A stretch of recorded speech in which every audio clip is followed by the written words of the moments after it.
낡고 삐걱거리는 오토바이는 이준의 유일한 삶의 수단이었다. 해가 지고 도시의 넌사인이 번화가를 수놓을 때 이준은 낡은 헬멧을 고쳐 쓰고 음식 배달 가방을 등에 맸다. 그의 나이 17. 부모님을 일찍 여의고 홀로 세상에 남겨진 그는 매일 밤 배달 아르바이트를 하며 생활비를 벌었다.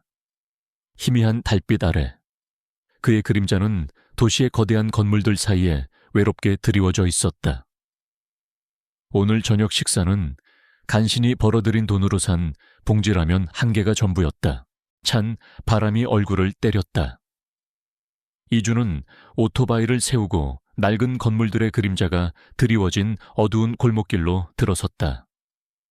배달을 마치고 돌아가는 길이었다. 그의 뱃속에서는 꼬르륵 소리가 요란하게 울렸다. 허기진 배를 움켜쥐고 편의점에서 산 라면 봉지를 꽉 쥐었다. 뜨거운 물을 부어 익힌 라면은 김이 모락모락 피어올랐고 고소한 냄새가 그의 코끝을 자극했다. 그는 라면을 끓인 종이컵을 소중히 들고 낡은 상점에 처마 밑에 쪼그려 앉았다. 이준에게 이 한 끼는 하루의 고된 노동을 보상하는 유일한 낙이었다. 젓가락으로 면을 집어 올리려던 순간 그의 시선이 골목길 저편으로 향했다. 어둠 속에서 희미한 그림자 하나가 움직이고 있었다. 이준은 조심스럽게 그림자를 응시했다. 그것은 한 마리의 개였다. 검고 털이 거친 개는 뼈만 앙상하게 남은 몸으로 낡은 쓰레기통을 뒤지고 있었다. 개의 눈빛은 절박함과 굶주림으로 가득했고 온몸은 추위에 떨고 있었다. 이준은 젓가락을 든 채 멈칫했다. 그의 눈앞에 어머니의 얼굴이 스쳐 지나갔다. 어머니는 늘 말씀하셨다. 우리가 아무리 힘들어도 다른 사람에게 베푸는 것을 잊지 마라. 네가 베푼 만큼 언젠가 너에게 되돌아올 것이다. 어머니는 가난했지만 늘 주변의 어려운 사람들을 돕는 데 주저하지 않았다. 민주는 어머니의 가르침을 마음에 새기고 살았다. 이준은 깊은 한숨을 내쉬었다. 그의 배는 굶주림에 아우성치고 있었지만 눈앞의 개를 외면할 수 없었다. 그는 천천히 라면이 담긴 종이컵을 개에게 내밀었다. 개는 처음에는 경계하는 듯 뒷걸음질 쳤지만 이내 라면 냄새에 이끌려 조심스럽게 다가왔다. 이준은 개에게 나지막이 속삭였다. 먹어. 이거라도 먹고 힘내. 개는 이준의 손에서 라면을 받아먹기 시작했다. 굶주렸던 개는 허겁지겁 라면을 먹어치웠다. 이준은 개의 모습을 바라보며 묘한 안도감을 느꼈다. 그의 뱃속은 여전히 허전했지만 마음만은 따뜻해지는 듯했다. 개는 라면을 모두 먹어치운 후 이준을 올려다보았다. 개의 눈빛은 이전의 절박함 대신 알 수 없는 깊은 감사가 담겨 있었다. 그리고 그 눈빛 속에는 왠지 모를 슬픔과 함께 어떤 비밀이 숨겨져 있는 듯했다. 이준은 개에게 손을 뻗어 머리를 쓰다듬었다. 개의 털은 거칠었지만 그 온기는 이준의 손끝에 따뜻하게 느껴졌다. 개는 이준의 손길에 만족한 듯 그의 품에 머리를 비볐다. 그때 골목길 저편에서 희미한 발소리가 들려왔다. 이준은 고개를 돌렸다. 어둠 속에 한 남자가 서 있었다. 남자는 정장 차림이었고 그의 얼굴은 어둠 속에 가려져 잘 보이지 않았다. 남자는 이준과 개를 잠시 응시하더니 이내 그림자처럼 사라졌다. 이준은 남자의 존재에 왠지 모를 위화감을 느꼈다. 그의 시선은 자신을 향해 있었지만 그것은 단순한 호기심이 아니었다. 마치 어떤 것을 감시하는 듯한 날카로운 시선이었다. 이준은 불안한 마음에 몸을 움츠렸다. 개는 남자가 사라진 골목길을 향해 으르렁거렸다.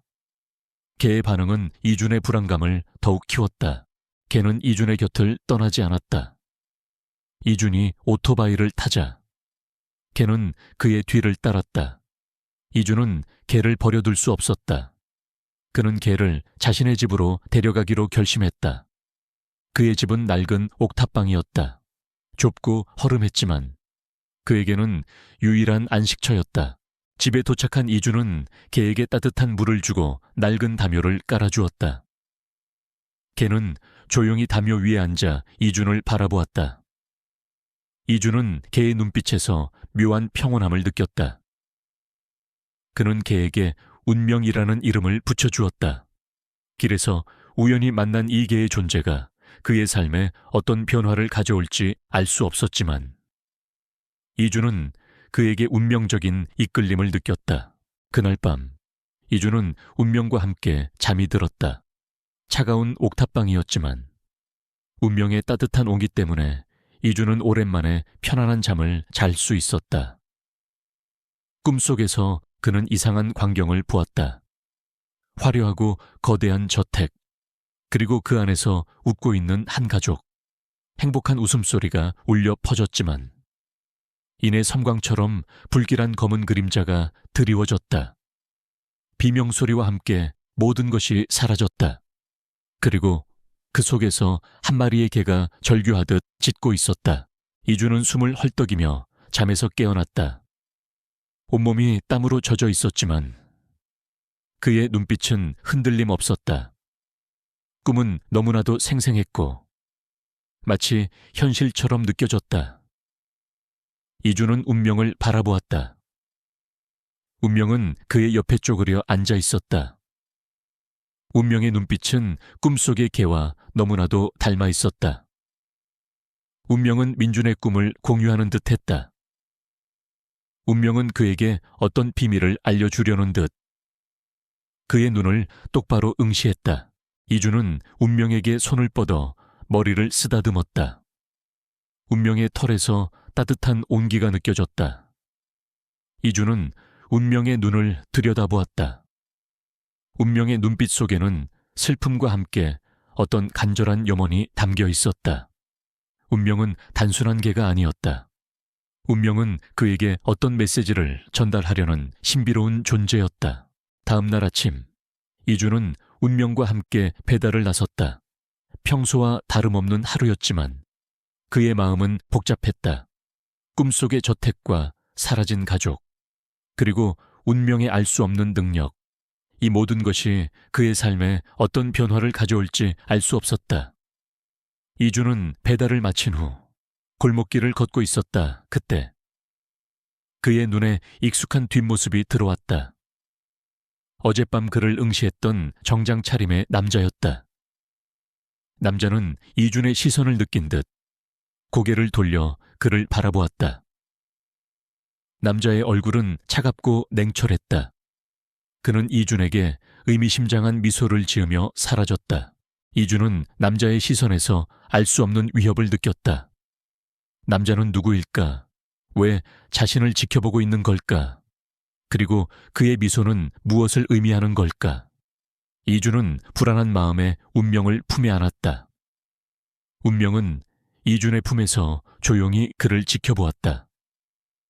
운명의 존재는 이준에게 큰 위안이 되었다. 그는 운명과 함께라면 어떤 어려움도 이겨낼 수 있을 것이라고 생각했다. 그날 밤, 이준은 다시 한번 꿈을 꾸었다.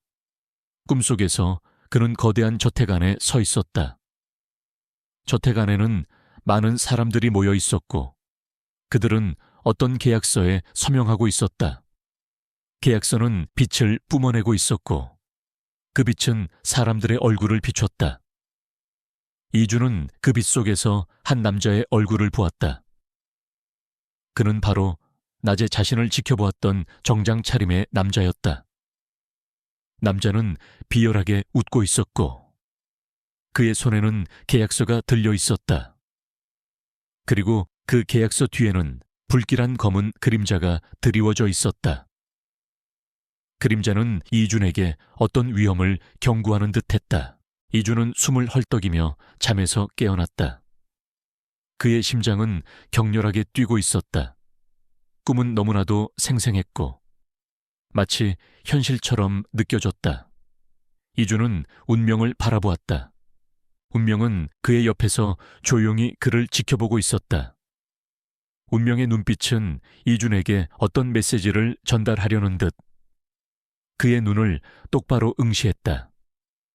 이준은 운명의 꿈을 통해 어떤 거대한 음모가 진행되고 있음을 직감했다. 그리고 그 음모의 중심에는 낮에 보았던 정장 차림의 남자가 있었다. 이준은 알 수 없는 두려움을 느꼈지만 동시에 이 모든 진실을 밝혀내야 한다는 강한 의지가 그의 마음속에서 타올랐다. 새벽의 차가운 공기가 옥탑방을 감쌌다. 이준은 꿈속에서 보았던 저택과 계약서, 그리고 검은 그림자의 잔상에 시달리며 잠에서 깨어났다. 그의 심장은 불안하게 뛰었고 식은땀이 온몸을 적셨다. 운명은 그의 옆에 쪼그려 앉아 있었다. 운명의 눈빛은 어젯밤 꿈속의 개처럼 슬픔과 염원을 담고 있었다. 운명이 그에게 보여준 것은 단순한 꿈이 아니었다. 그것은 거대한 음모의 단서이자 이준에 숨겨진 과거와 연결된 실마리였다. 이준은 운명의 털을 부드럽게 쓰다듬었다. 운명은 그의 손길에 만족한 듯 그의 품에 머리를 비볐다. 운명아, 네가 나한테 뭘 알려주려는 건지 난 아무것도 모르겠어. 이준은 나지막이 속삭였다. 운명은 그의 말을 이해하는 듯 그의 눈을 똑바로 응시했다. 그날 아침 이준은 배달을 나설 준비를 했다. 낡은 오토바이에 시동을 걸고 헬멧을 쓰려던 순간 그의 휴대폰이 울렸다. 모르는 번호였다. 이준은 잠시 망설이다 전화를 받았다. 이준 씨 되십니까? 저는 법무법인 태산의 변호사 김민수입니다. 낯선 남자의 목소리가 들려왔다. 이준은 의아한 표정을 지었다. 법무법인이라니. 자신과는 전혀 상관없는 이야기였다. 이준 씨께 중요한 소식을 전해드리려고 합니다. 최근 교통사고로 사망한 이진우 회장님과 이현숙 사모님의 유언에 따라 이준 씨께서 그들의 유일한 상속인이 되셨습니다. 김 변호사의 말은 이준의 머리를 망치로 얻어맞은 듯한 충격을 안겨주었다. 이진우 회장과 이현숙 사모, 그는 그들의 이름을 들어본 적도 없었다. 상속인이라니 믿을 수 없는 이야기였다. 이준은 말을 잃었다. 그의 눈앞에 꿈속에서 보았던 화려한 저택과 사라진 가족의 모습이 스쳐 지나갔다. 설마 그 꿈이 현실이었다는 말인가? 이준은 김 변호사에게 재차 확인했다. 김 변호사는 진지한 목소리로 모든 것이 사실이며 이준의 DNA 검사 결과까지 일치한다고 덧붙였다. 이준 씨께서는 이진우 회장님의 숨겨진 아들이십니다. 이준의 머릿속은 혼란스러웠다. 자신은 고아였고 부모님은 어릴 적 돌아가셨다고 알고 있었다. 그런데 이제 와서 자신이 재벌 회장의 숨겨진 아들이라니. 이준은 김 변호사에게 당장 만나자고 했다. 운명은 이 모든 상황을 이해하는 듯 이준의 발치에서 조용히 그를 지켜보았다. 김 변호사와 이준은 한 카페에서 만났다. 김 변호사는 이준에게 이진우 회장과 이현숙 사모가 몇 달 전 교통사고로 사망했으며 그들의 유언에 따라 이준이 모든 재산의 유일한 상속인이 되었다고 설명했다. 이진우 회장은 생전에 이준의 존재를 비밀로 해왔지만 불의의 사고를 대비하여 유언장에 이준을 상속인으로 명시해 놓았던 것이다. 김 변호사는 이진우 회장과 이현숙 사모의 사진을 이준에게 건넸다. 사진 속 두 사람은 인자한 미소를 띠고 있었다. 이준은 사진을 들여다보았다. 왠지 모르게 낯설지 않은 얼굴들이었다. 그리고 김 변호사는 이진우 회장이 생전에 운영했던 신화그룹이라는 거대 기업에 대해서도 설명했다. 신화그룹은 최첨단 기술과 고대 유물을 연구하는 기업으로 막대한 부와 명성을 지닌 곳이었다. 이주는 왠지 모를 불안감을 느꼈다. 김 변호사는 이진우 회장 부부의 사망이 단순한 사고사로 처리되었지만 경찰도 석연치 않은 부분이 많아 아직 수사를 진행 중이라고 했다. 사고 당시에 차량 블랙박스가 손상되어 아무것도 기록되지 않았습니다. 그리고 현장 주변 CCTV도 모두 고장 나 있었죠. 우연이라고 보기에는 너무나도 이상한 일입니다. 김 변호사의 말은 이준의 불안감을 더욱 키웠다. 그때 이준의 발치에 있던 운명이 갑자기 으르렁거리기 시작했다. 운명은 김 변호사를 향해 날카롭게 짖었다. 김 변호사는 운명의 갑작스러운 반응에 놀라 뒷걸음질 쳤다. 이게는 뭡니까? 김 변호사는 당황한 표정을 지었다. 이주는 운명을 달랬지만 운명은 여전히 김 변호사를 경계했다. 이주는 운명의 행동에서 묘한 위화감을 느꼈다. 운명은 김 변호사를 향해 적대감을 드러냈다. 어쩌면 김 변호사가 이 모든 음모와 관련이 있는 것은 아닐까 하는 의심이 이준의 마음속에 스쳐 지나갔다. 이준은 운명의 행동을 예사롭게 넘기지 않았다. 그는 운명의 경고를 받아들이기로 했다. 김 변호사는 이준에게 저택으로 안내했다. 저택은 꿈속에서 보았던 것과 똑같았다.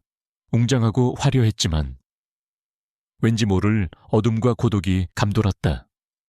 이준은 저택 안으로 들어서자마자 왠지 모를 기시감을 느꼈다. 마치 이곳에 오래전부터 살았던 것 같은 기분이었다. 저택 안은 고요했다. 모든 것이 완벽하게 정리되어 있었지만 따뜻한 온기나 생기라고는 찾아볼 수 없었다. 이준은 마치 유령의 집에 들어온 듯한 느낌을 받았다. 운명은 이준의 발치에서 조용히 그를 따랐다. 운명은 저택의 모든 공간을 익숙하게 돌아다니는 듯했다. 마치 이곳에서 오래전부터 살았던 개처럼 이준은 저택의 이곳저곳을 둘러보았다. 거실에는 화려한 그림들이 걸려 있었고 서재에는 수많은 책들이 꽂혀 있었다. 이준은 서재로 향했다. 서재는 이진우 회장의 개인 서재인 듯했다. 책상 위에는 낡은 안경과 함께 일담한 책이 놓여 있었다. 이준은 책상 위를 둘러보다가 서랍 속에서 작은 열쇠 하나를 발견했다. 열쇠는 오래된 상자를 여는 열쇠인 듯했다. 그때 운명이 서재 한쪽 구석에 있는 낡은 책장을 향해 짖기 시작했다. 책장은 겉으로 보기에는 평범해 보였지만 운명은 그 뒤에 무언가 숨겨져 있다는 것을 알려주려는 듯했다. 이준은 운명이 가리키는 곳을 살펴보았다. 책장 뒤편에는 희미하게 벽에 그림자가 드리워져 있었다. 민주는 그림자를 조심스럽게 살폈다. 책장을 밀자 뒤편에는 숨겨진 공간이 나타났다. 공간 안에는 낡은 나무 상자 하나가 놓여 있었다. 이준은 상자를 열쇠로 열었다. 상자 안에는 낡은 사진첩과 함께 빛바랜 편지들이 들어 있었다. 사진첩 안에는 이진우 회장 부부의 젊은 시절 사진들이 가득했다. 그리고 그 사진들 속에서 이준은 자신과 닮은 어린아이의 사진을 발견했다. 그것은 어린 시절의 이준 자신이었다. 이준은 편지를 꺼내 읽기 시작했다. 편지는 이진우 회장이 이준의 어머니에게 보낸 것이었다.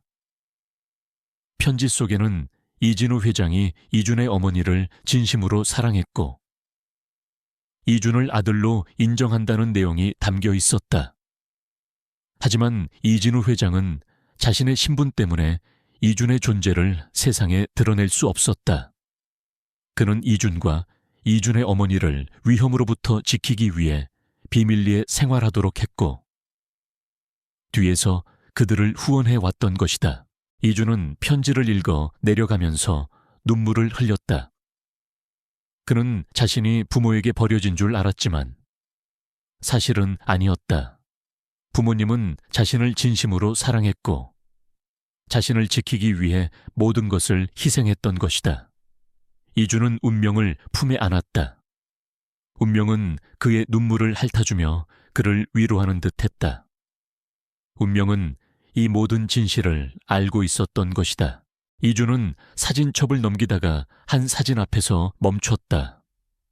사진 속에는 이진우 회장과 함께 한 남자가 서 있었다. 남자의 얼굴은 익숙했다. 그는 바로 어젯밤 꿈속에서 보았던 정장 차림의 남자. 그리고 낮에 이준을 찾아왔던 김 변호사였다. 사진 속 김 변호사는 이진우 회장과 친밀한 관계인 듯했다. 하지만 이준은 그의 얼굴에서 알 수 없는 위화감을 느꼈다. 그의 미소는 어딘가 비열해 보였다. 이준은 운명에게 김 변호사의 사진을 보여주었다. 운명은 사진을 보자마자 으르렁거렸다. 운명의 눈빛은 김 변호사를 향한 강렬한 증오를 드러냈다. 이준은 직감했다. 김 변호사가 이 모든 음모의 배후라는 것을, 그리고 그는 이진우 회장 부부의 죽음과도 관련이 있을 것이라고. 그날 밤 이준은 다시 한번 꿈을 꾸었다. 꿈속에서 그는 저택의 서재에 서 있었다. 이진우 회장과 이현숙 사모가 고소 앞에서 누군가와 격렬하게 다투고 있었다. 그들은 김 변호사였다. 김 변호사는 그들에게 어떤 계약서에 서명하라고 강요했고, 그들이 거부하자 살해 협박을 했다. 이진우 회장은 필사적으로 고소와 어떤 중요한 문서를 지키려 했다. 하지만 김 변호사는 그들을 잔인하게 살해했다. 그리고 그 모든 것을 서재 구석에서 떨고 있는 운명이 지켜보고 있었다. 꿈은 거기서 끝이 났다. 이준은 숨을 헐떡이며 잠에서 깨어났다. 온몸이 땀으로 젖어 있었지만 그의 눈빛은 흔들림 없었다. 꿈은 너무나도 생생했고 모든 진실이 눈앞에 펼쳐지는 듯했다. 김 변호사는 이진우 회장 부부를 살해한 진범이었다. 그는 신화그룹의 재산과 고대 유물을 차지하기 위해 그들을 살해하고 모든 것을 교통사고로 위장했던 것이다. 그리고 운명은 그 모든 것을 목격했던 유일한 증인이었다. 이준은 운명을 품에 안았다. 운명의 존재는 그에게 큰 힘이 되었다. 그는 이제 더 이상 망설이지 않을 것이었다. 그는 김 변호사의 죄를 밝히고 아버지와 어머니의 복수를 할 것이었다. 이준은 운명의 털을 쓰다듬으며 조용히 속삭였다. 운명아, 이제 시작이야. 우리가 반드시 그들을 찾아낼 거야. 운명은 이준의 말에 화답하듯 그의 손에 머리를 비볐다. 그의 마음속에는 복수심과 함께 진실을 향한 강한 의지가 타올랐다. 이준은 김 변호사의 배신과 부모님의 죽음 뒤에 숨겨진 진실을 알게 되자 그의 삶은 송두리째 흔들렸다. 순진했던 배달 소녀는 사라지고 복수심과 진실을 향한 열망으로 가득 찬 강인한 청년으로 변모했다. 운명은 그의 곁에서 그림자처럼 함께하며 이준의 숨겨진 능력을 이끌어내는 듯했다. 이준은 가장 먼저 부모님의 죽음과 관련된 모든 서류를 다시 살펴보기 시작했다. 그는 김 변호사가 교통사고로 위장했다는 것을 알았기에 서류 속에 숨겨진 작은 단서라도 찾으려 애썼다. 운명은 이준의 옆에서 불안한 듯 으르렁거렸다. 특히 부모님이 사고를 당했던 차량의 사진을 볼 때마다 운명은 격렬하게 반응했다. 이준은 운명의 반응에서 중요한 단서를 얻었다. 그는 운전석 쪽 앞바퀴 휠에 미세한 균열을 발견했다. 단순한 사고라면 생길 수 없는, 마치 어떤 날카로운 충격에 의해 생긴 듯한 균열이었다. 이준은 직감했다. 누군가가 의도적으로 사고를 조작했을 가능성이 높다는 것을. 그는 운명과 함께 부모님이 사고를 당했던 현장을 다시 찾아갔다. 도심 외곽의 한적한 도로였다. 도로 주변에는 낡은 가드레일이 있었고 사고 당시의 흔적들이 희미하게 남아있었다. 이준은 현장을 꼼꼼히 살피며 작은 단서라도 놓치지 않으려 애썼다. 운명은 이준의 발치에서 킁킁거리며 주변을 탐색했다. 운명은 갑자기 도로 옆 풀숲으로 달려갔다. 이준은 운명을 따라 풀숲으로 들어섰다. 운명이 멈춰선 곳에는 희미하게 흙이 파헤쳐진 흔적과 함께 작고 낡은 금속 조각이 떨어져 있었다. 조각은 마치 어떤 기계 부품의 일부처럼 보였다. 이준은 금속 조각을 집어들었다. 차가운 금속 조각에서 왠지 모를 불길한 기운이 느껴졌다. 그 순간 운명이 이준의 손에 들린 금속 조각을 향해 으르렁거렸다. 운명의 눈빛은 공포와 함께 분노로 가득했다. 이준은 금속 조각을 섀도우에게 보여주었다. 운명은 금속 조각을 피하며 뒷걸음질 쳤다. 마치 금속 조각이 어떤 불길한 존재인 듯했다. 이준은 운명의 반응에서 금속 조각이 단순한 부품이 아님을 깨달았다. 그것은 부모님의 죽음과 관련된 중요한 단서였다. 그날 밤 이준은 운명과 함께 잠이 들었다. 이번에도 이준은 꿈을 꾸었다. 꿈속에서 그는 부모님의 차량 안에 앉아 있었다. 밖에서는 빗줄기가 거세게 쏟아져 내렸고 차량은 빠른 속도로 도로를 달리고 있었다. 그때 갑자기 도로 옆 풀숲에서 거대한 그림자 하나가 튀어나왔다. 그림자는 운전석 쪽 앞바퀴를 향해 날카로운 금속 조각을 던졌다. 금속 조각은 정확히 휠에 박혔고 차량은 균형을 잃고 비틀거렸다. 부모님은 필사적으로 핸들을 돌렸지만 차량은 결국 가드레일을 들이받고 전복되었다. 그리고 그 모든 것을 풀숲에서 떨고 있는 운명이 지켜보고 있었다. 꿈은 거기서 끝이 났다. 이준은 숨을 헐떡이며 잠에서 깨어났다. 그의 심장은 격렬하게 뛰고 있었다. 꿈은 너무나도 생생했고 모든 진실이 눈앞에 펼쳐지는 듯했다. 부모님은 단순한 교통사고로 죽은 것이 아니었다. 그들은 김 변호사가 보낸 자객에게 살해당한 것이었다. 그리고 그들의 목적은 바로 신화그룹의 핵심 기술과 이진우 회장이 숨겨둔 고대 유물이었다. 이준은 운명의 눈을 들여다보았다.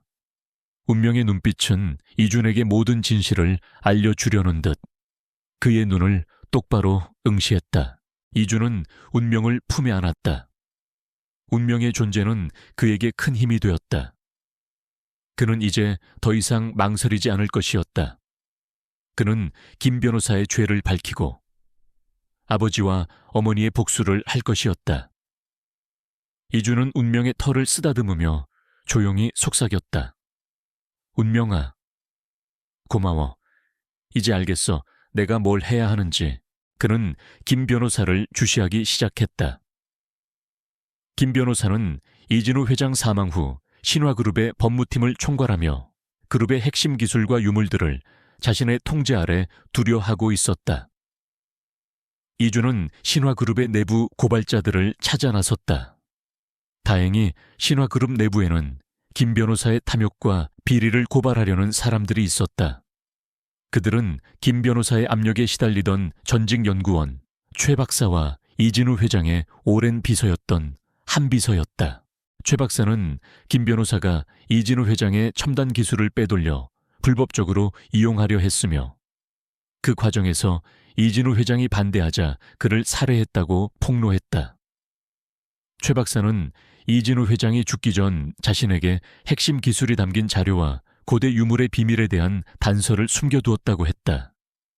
김 변호사는 그 자료와 유물을 손에 넣으려고 안달이 났습니다. 그는 모든 것을 파괴할 수 있는 힘을 가지고 있습니다. 최 박사의 목소리는 두려움에 떨렸다. 한 비서는 이진우 회장이 생전에 김 변호사를 전적으로 신뢰했지만 최근에는 김 변호사의 수상한 행동을 눈치채고 경계하기 시작했다고 했다. 회장님은 김 변호사가 자신을 배신할지도 모른다고 생각하셨습니다. 그래서 중요한 자료와 유물을 숨겨두고 이준 씨를 상속인으로 지정하셨던 겁니다. 한비서의 말은 이준의 마음을 아프게 했다. 아버지는 죽음을 예감하고 모든 것을 준비했던 것이다. 이준은 최 박사와 한비서의 도움을 받아 김 변호사의 비리를 파헤치기 시작했다. 운명은 이준의 든든한 동반자이자 안내견이 되어주었다. 운명은 이준이 미처 발견하지 못했던 단서들을 찾아내는데 큰 도움이 되었다.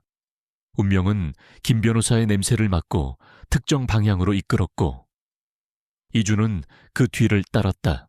운명이 이준을 이끈 곳은 김 변호사가 자주 드나드는 비밀스러운 사설 연구소였다. 연구소는 외딴 곳에 위치해 있었고, 겉으로 보기에는 평범한 건물처럼 보였지만 내부에는 최첨단 보안 시스템이 설치되어 있었다. 이준은 최 박사의 도움을 받아 연구소의 보안 시스템을 뚫고 내부로 침투했다. 운명은 이준의 발치에서 조용히 그를 따랐다. 연구소 안은 복잡한 미로와 같았다. 이준은 섀도우가 이끄는 대로 연구소의 깊은 곳으로 향했다. 연구소 안에는 이진우 회장의 핵심 기술 자료들과 함께 고대 유물들이 보관되어 있었다. 김 변호사는 이 유물들을 이용해 자신의 권력을 강화하려 했던 것이다. 이준은 유물들을 보며 왠지 모를 불길한 기운을 느꼈다. 그때 연구소 안에서 인기척이 느껴졌다. 김 변호사의 부하들이 순찰을 돌고 있었다. 이준은 운명과 함께 재빨리 몸을 숨겼다. 운명은 이준의 옆에서 조용히 그를 지켜보았다. 운명의 뛰어난 후각과 청각은 이준이 부하들의 움직임을 피하는데 큰 도움이 되었다. 이준은 연구소 내부를 더 깊이 탐색했다. 그곳에는 김 변호사의 개인 연구실이 있었다. 연구실 안에는 이진우 회장이 죽기 전 숨겨두었다는 핵심 기술 자료가 보관되어 있는 금고가 있었다. 이준은 최 박사에게 배운 금고 해제 기술을 이용해 금고를 열었다. 금고 안에는 이진우 회장의 핵심 기술 자료와 함께 낡은 USB 하나가 들어있었다. USB 안에는 김 변호사의 모든 비리와 범죄 행각이 담겨 있었다. 그리고 이진우 회장 부부가 살해당했던 날의 모든 진실이 담긴 영상 파일도 있었다. 이준은 USB를 확보하고 즉시 연구소를 빠져나가려 했다. 그때 김 변호사가 연구실 안으로 들어섰다. 그의 얼굴에는 비열한 미소가 걸려 있었다. 이준아, 네가 여기까지 올 줄은 몰랐구나. 하지만 이제 모든 것이 끝이야. 네 아버지가 그랬던 것처럼 너도 이곳에서 사라질 운명이다. 김 변호사의 목소리는 냉혹했다. 그의 손에는 총이 들려 있었다. 이준은 김 변호사의 등장에 놀랐지만 이내 냉정함을 되찾았다. 그는 운명에게 눈짓을 보냈다. 운명은 이준의 신호를 알아챈 듯 김 변호사에게 달려들었다.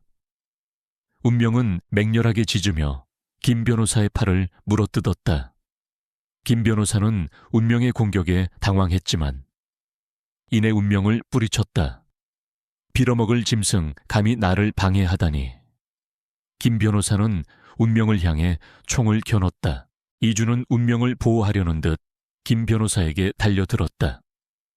두 사람의 싸움은 치열했다. 김 변호사는 잔인했고 그의 싸움 기술은 이준을 압도했다. 이준은 필사적으로 싸웠지만 점차 밀리는 듯했다. 그의 몸은 상처투성이가 되었고 그는 피를 흘리면서도 쓰러지지 않았다. 아버지와 어머니의 복수, 그리고 운명의 희생이 그에게 힘을 주었다. 그때 운명이 김 변호사의 뒤를 돌아 달려들었다. 운명은 김 변호사의 다리를 물어뜯었고 김 변호사는 균형을 잃고 넘어졌다. 이준은 그 틈을 타 김 변호사에게 달려들어 총을 빼앗았다. 김 변호사는 당황한 표정을 지었다.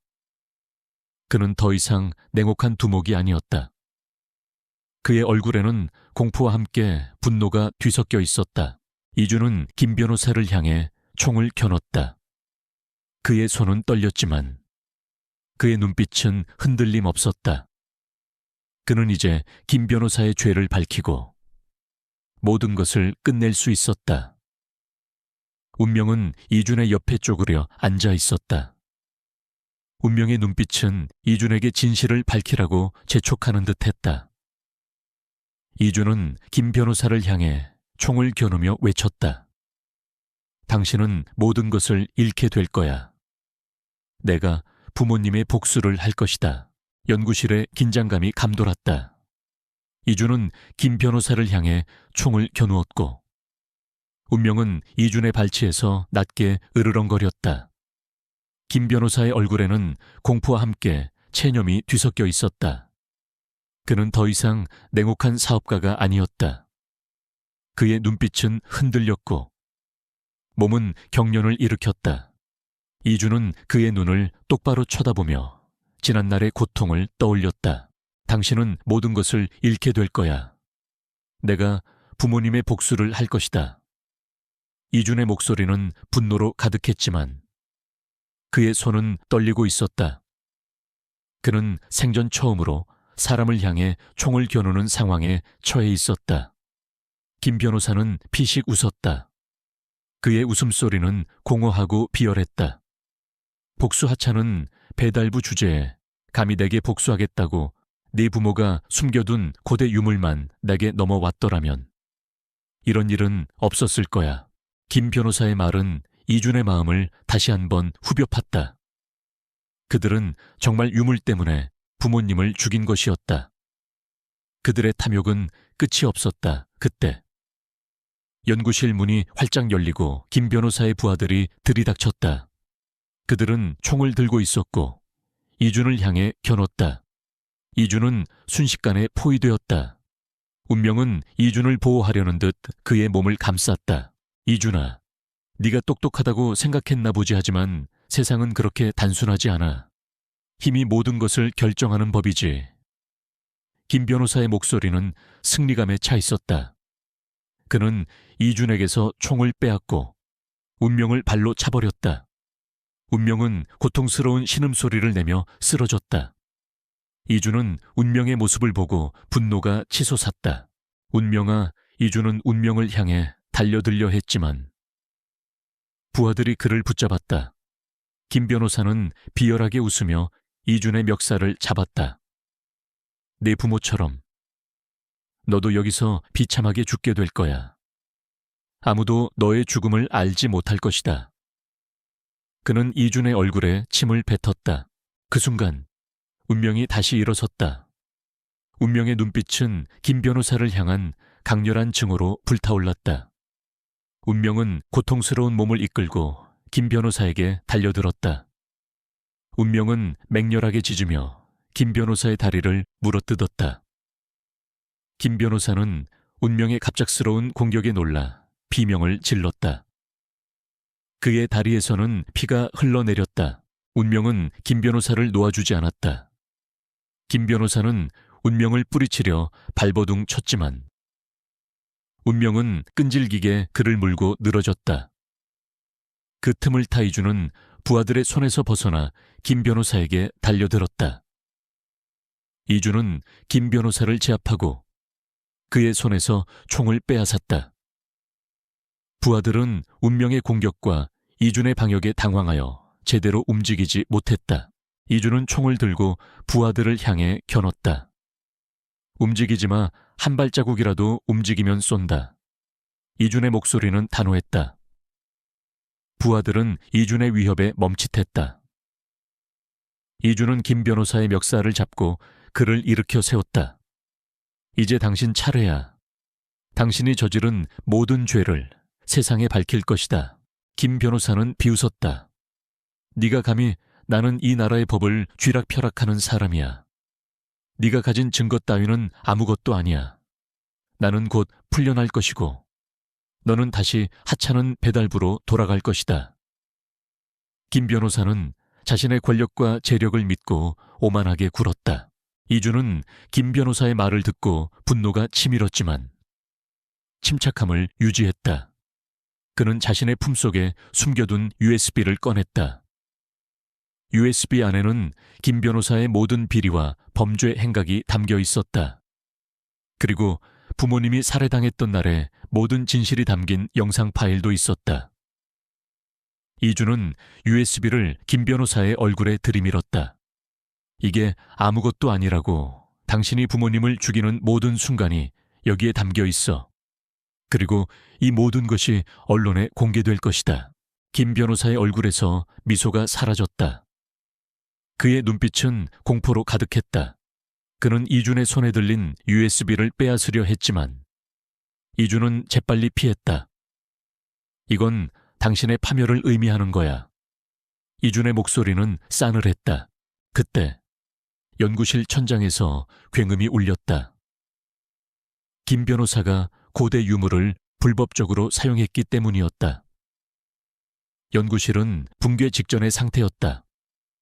이준은 운명을 품에 안고 김 변호사와 부하들로부터 멀리 떨어졌다. 운명은 이준의 품에서 불안한 듯 떨고 있었다. 김 변호사는 이준의 손에 들린 USB를 빼앗으려 필사적으로 달려들었다.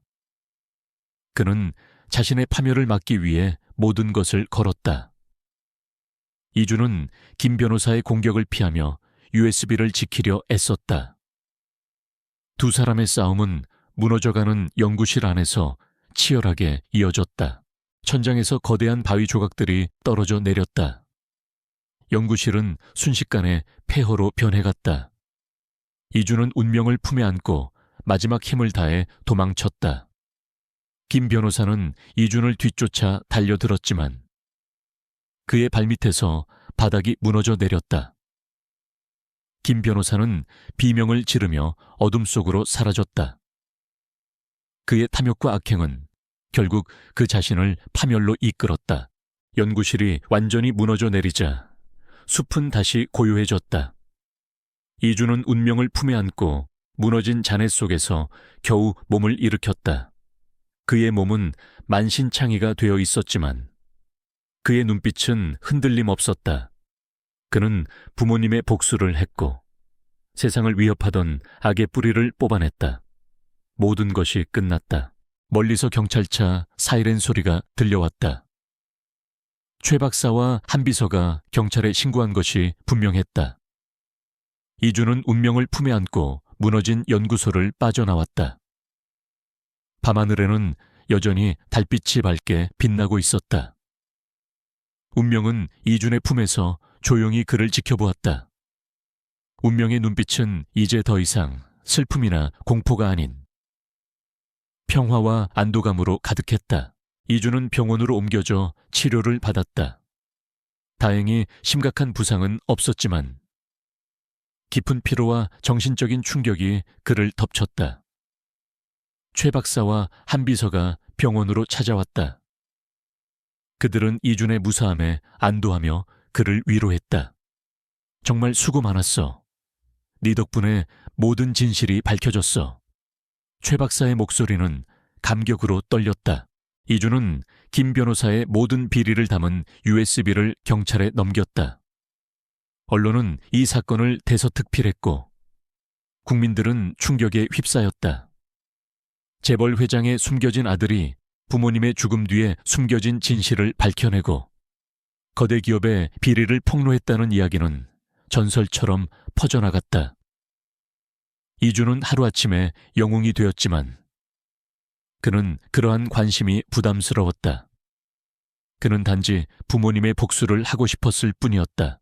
수사는 빠르게 진행되었다. 김 변호사의 잔당들이 속속 체포되었고 그들의 모든 범죄 행각이 낱낱이 드러났다.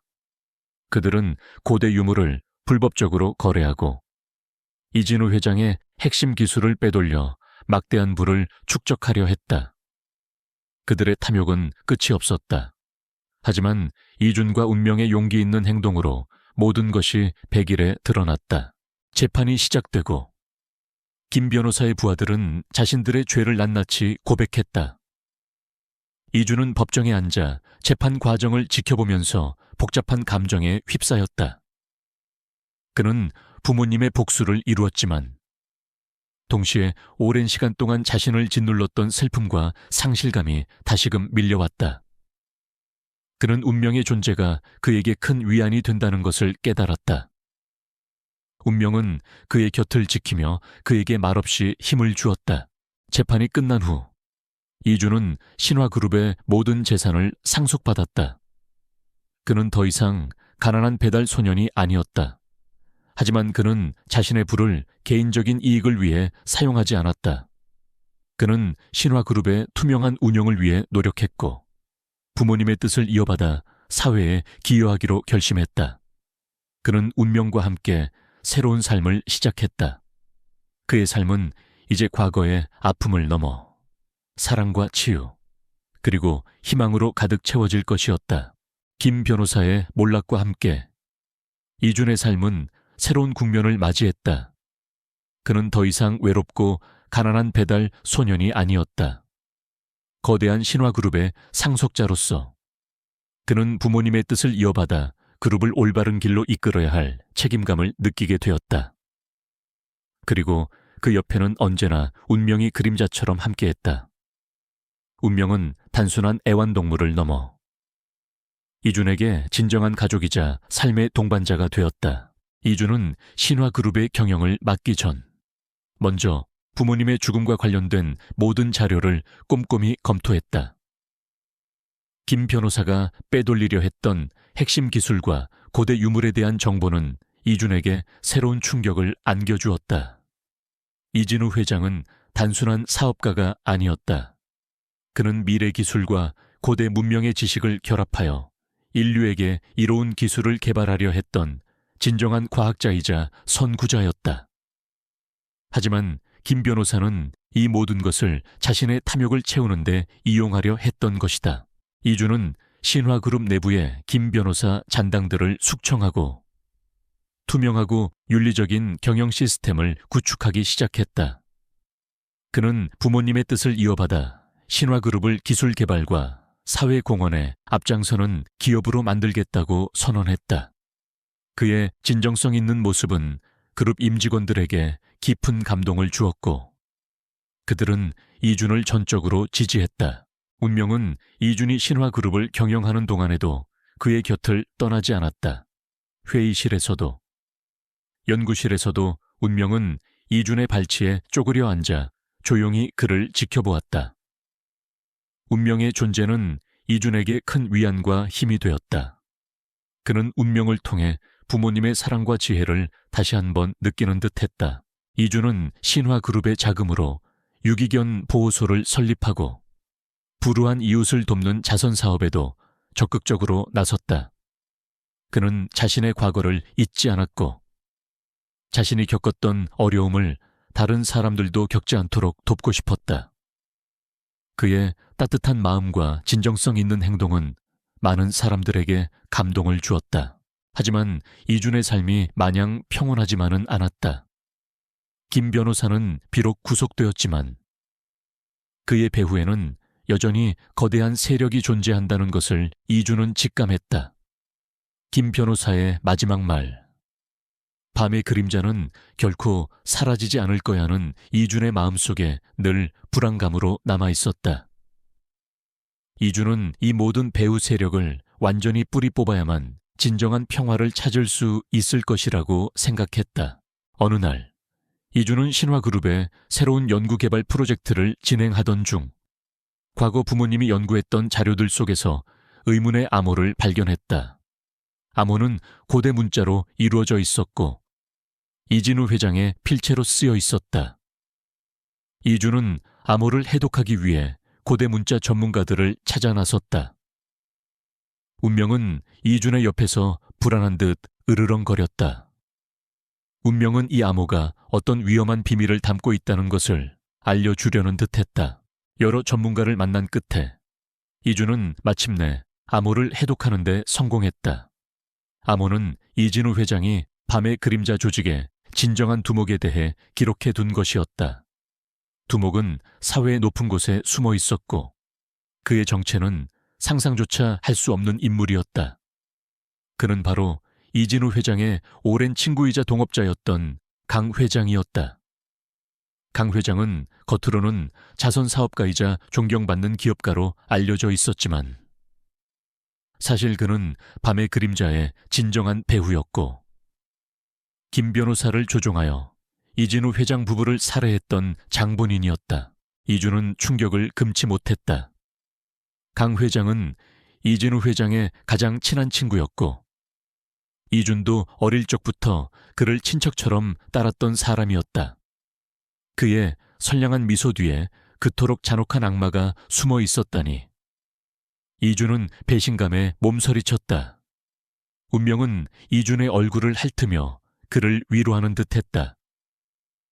운명의 눈빛은 강 회장을 향한 깊은 증오로 불타올랐다. 이준은 강 회장의 모든 비리를 파헤치고 그를 법의 심판대에 세우기로 결심했다.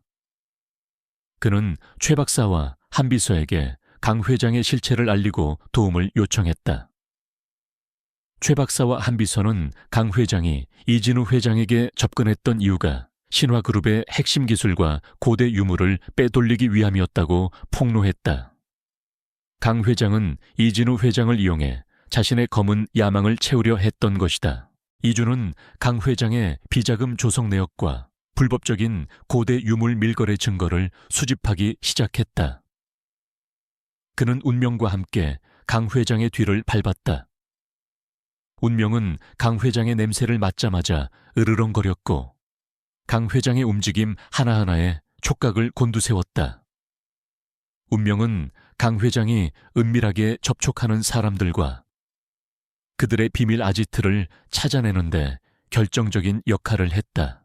어느 날 밤, 이준은 운명과 함께 강 회장이 자주 드나드는 비밀스러운 아지트를 찾아갔다. 아지트는 낡은 창고 건물 안에 숨겨져 있었다. 창고 안에서는 강 회장과 그의 부하들이 모여 있었다.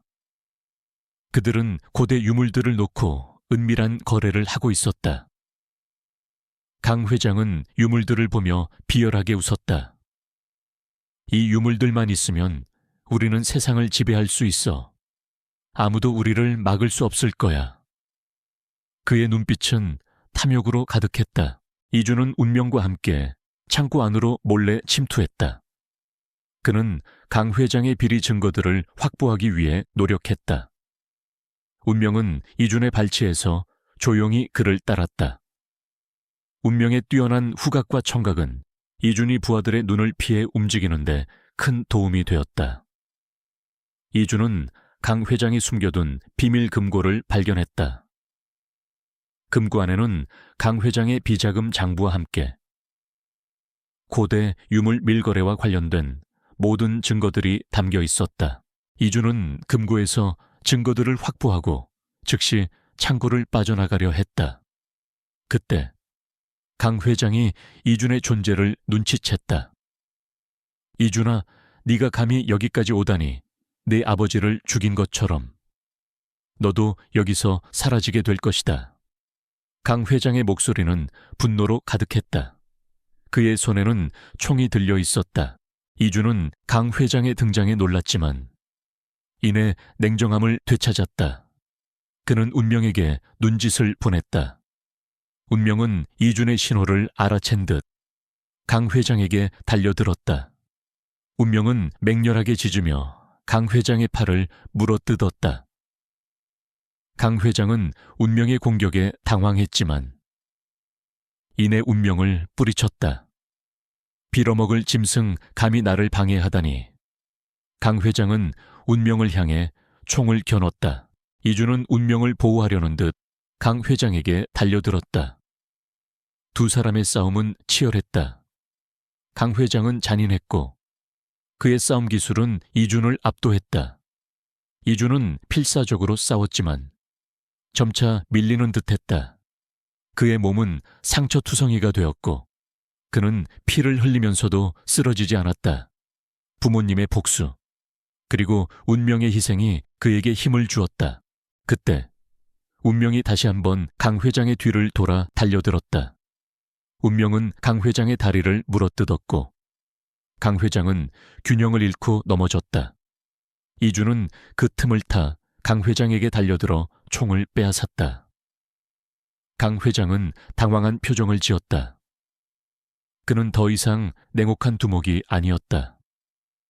그의 얼굴에는 공포와 함께 분노가 뒤섞여 있었다. 이주는 총을 들고 강 회장을 향해 겨눴다. 그의 손은 떨렸지만 그의 눈빛은 흔들림 없었다. 그는 이제 강 회장의 죄를 밝히고 모든 것을 끝낼 수 있었다. 운명은 이준의 옆에 쪼그려 앉아 있었다. 운명의 눈빛은 이준에게 진실을 밝히라고 재촉하는 듯했다. 이준은 강 회장을 향해 총을 겨누며 외쳤다. 당신은 모든 것을 잃게 될 거야. 내가 부모님의 복수를 할 것이다. 낡은 창고 안은 격렬한 대치로 가득했다. 이준은 강 회장을 향해 총을 겨누었고 운명은 그의 옆에서 강 회장을 향해 으르렁거렸다. 강 회장의 얼굴에는 이전의 오만함 대신 깊은 공포와 절망이 드리워져 있었다. 그의 부하들은 총을 들고 있었지만 이준의 단호한 눈빛과 운명의 맹렬한 기세에 쉽사리 다가서지 못했다. 당신은 모든 것을 잃게 될 거야. 내가 부모님의 복수를 할 것이다. 이준의 목소리는 창고 안을 가득 채웠다. 강 회장은 비열하게 웃었다. 복수 내깐 놈이 뭘 할 수 있겠어. 이 증거들, 그까짓 것들로는 날 쓰러뜨릴 수 없어.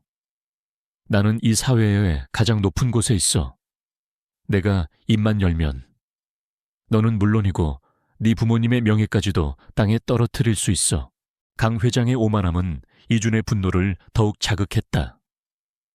그는 강 회장의 멱살을 잡고 거세게 흔들었다. 당신이 감히 부모님의 명예를 더럽혀. 당신은 그럴 자격 없어. 당신은 악마야. 이준의 목소리는 울분에 차 있었다.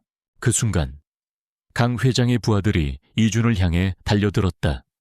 이준은 운명에게 눈짓을 보냈다. 운명은 재빨리 부하들을 향해 달려들었다. 운명은 맹렬하게 부하들의 팔다리를 물어뜯었고 부하들은 고통스러운 비명을 질렀다. 그 틈을 타 이준은 강 회장을 제압하고 그의 손에서 총을 빼앗았다. 이준은 총을 들고 부하들을 향해 겨눴다. 움직이지 마. 한 발자국이라도 움직이면 쏜다. 이준의 목소리는 단호했다. 부하들은 이준의 위협에 멈칫했다. 이준은 강 회장의 멱살을 잡고 그를 일으켜 세웠다. 이제 당신 차례야. 당신이 저지른 모든 죄를 세상에 밝힐 것이다. 강 회장은 피식 웃었다. 네가 가진 증거 따위는 아무것도 아니야. 나는 곧 풀려날 것이고 너는 다시 하찮은 배달부로 돌아갈 것이다. 그는 자신의 권력과 재력을 믿고 오만하게 굴었다. 이준은 강 회장의 말을 듣고 분노가 치밀었지만 침착함을 유지했다. 그는 자신의 품속에 숨겨둔 USB를 꺼냈다. USB 안에는 강 회장의 모든 비리와 범죄 행각이 담겨 있었다. 그리고 부모님이 살해당했던 날의 모든 진실이 담긴 영상 파일도 있었다. 이준은 USB를 강 회장의 얼굴에 들이밀었다. 이게 아무것도 아니라고. 당신이 부모님을 죽이는 모든 순간이 여기에 담겨 있어. 그리고 이 모든 것이 언론에 공개될 것이다. 강 회장의 얼굴에서 미소가 사라졌다. 그의 눈빛은 공포로 가득했다. 그는 이준의 손에 들린 USB를 빼앗으려 했지만 이준은 재빨리 피했다. 이건 당신의 파멸을 의미하는 거야. 이준의 목소리는 싸늘했다. 그때 창고문이 활짝 열리고 최 박사와 한 비서가 경찰 병력과 함께 들이닥쳤다. 최 박사와 한 비서는 강 회장이 이준을 미행하고 있다는 정보를 경찰에 알렸고 그들이 강 회장의 비밀 아지트로 향하고 있다는 것을 제보했던 것이다. 강 회장과 그의 부하들은 경찰의 갑작스러운 등장에 당황하여 도망치려 했지만 이미 늦었다. 경찰은 그들을 포위하고 체포했다. 강 회장은 체포되는 순간에도 이준을 향해 비열한 미소를 지었다. 네가 이겼다고 생각하나 이건 시작에 불과해. 밤의 그림자는 결코 사라지지 않을 거야. 그의 말은 이준의 등골을 오싹하게 만들었다. 민주는 강 회장의 손에서 고대 유물 밀거래 장부를 회수했다. 장부에는 강 회장이 고대 유물을 불법적으로 거래하여 막대한 부를 축적한 내역이 상세하게 기록되어 있었다. 그는 이 모든 증거들을 경찰에 넘겼다. 언론은 이 사건을 대서특필했고 국민들은 충격에 휩싸였다. 재벌 회장의 숨겨진 아들이 부모님의 죽음 뒤에 숨겨진 진실을 밝혀내고 거대 기업의 비리를 폭로했다는 이야기는 전설처럼 퍼져나갔다. 재판이 시작되었고 강 회장과 그의 부하들은 자신들의 죄를 낱낱이 고백했다. 이준은 법정에 앉아 재판 과정을 지켜보면서 복잡한 감정에 휩싸였다. 그는 부모님의 복수를 이루었지만 동시에 오랜 시간 동안 자신을 짓눌렀던 슬픔과 상실감이 다시금 밀려왔다. 그는 운명의 존재가 그에게 큰 위안이 된다는 것을 깨달았다. 운명은 그의 곁을 지키며 그에게 말없이 힘을 주었다. 재판이 끝난 후 강 회장은 모든 재산을 몰수당하고 무기징역을 선고받았다. 그의 부하들 또한 죄에 합당한 처벌을 받았다. 밤의 그림자는 뿌리까지 뽑혔고 그들의 악행은 역사 속에 기록되었다. 이준은 신화그룹의 모든 재산을 상속받았다. 그는 더 이상 가난한 배달 소년이 아니었다. 하지만 그는 자신의 부를 개인적인 이익을 위해 사용하지 않았다. 그는 신화그룹을 투명하고 윤리적인 기업으로 만들고 부모님의 뜻을 이어받아 사회에 기여하기로 결심했다. 이준은 운명과 함께 새로운 삶을 시작했다. 그는 운명을 자신의 가족으로 받아들였고 운명은 이준의 가장 친한 친구이자 동반자가 되었다. 이준은 신화그룹의 투명한 운영을 위해 노력했고 부모님이 꿈꾸었던 인류에게 이로운 기술을 개발하는 데 주력했다. 그는 운명과 함께 유기견 보호소를 설립하고 불우한 이웃을 돕는 자선 사업에도 적극적으로 나섰다. 그의 따뜻한 마음과 진정성 있는 행동은 많은 사람들에게 감동을 주었다. 운명은 이준의 곁을 떠나지 않았다. 운명은 이준이 힘든 순간에도 그의 곁에서 그를 위로하고 격려했다. 이준은 운명을 통해 부모님의 사랑과 지혜를 다시 한번 느끼는 듯했다. 그는 운명을 통해 자신이 진정으로 누구이며 무엇을 위해 살아야 하는지 깨달았다. 어느 날 이준은 운명과 함께 부모님의 묘비를 찾아갔다. 묘비에는 부모님의 이름과 함께 사랑하는 아들 이준이라는 글귀가 새겨져 있었다. 이준은 묘비 앞에서 무릎을 꿇고 운명을 품에 안았다. 아버지, 어머니, 이제 편히 잠드세요. 제가 모든 것을 해결했습니다. 그리고 저는 이제 더 이상 혼자가 아닙니다. 운명이 제 곁에 있습니다. 운명은 이준의 손을 핥아주며 그를 위로하는 듯했다. 이준은 운명의 눈을 들여다보았다. 운명의 눈빛은 이제 슬픔이나 공포가 아닌 깊은 평화와 사랑으로 가득했다. 이준은 운명을 통해 부모님의 영혼을 다시 한번 느끼는 듯했다. 운명은 그에게 부모님이 남긴 마지막 선물이었다. 이준은 운명과 함께 새로운 미래를 향해 나아갔다. 그의 삶은 이제 과거의 아픔을 넘어 사랑과 치유, 그리고 희망으로 가득 채워질 것이었다. 그는 자신이 베푼 작은 선행이 가져온 놀라운 기적을 결코 잊지 않을 것이었다.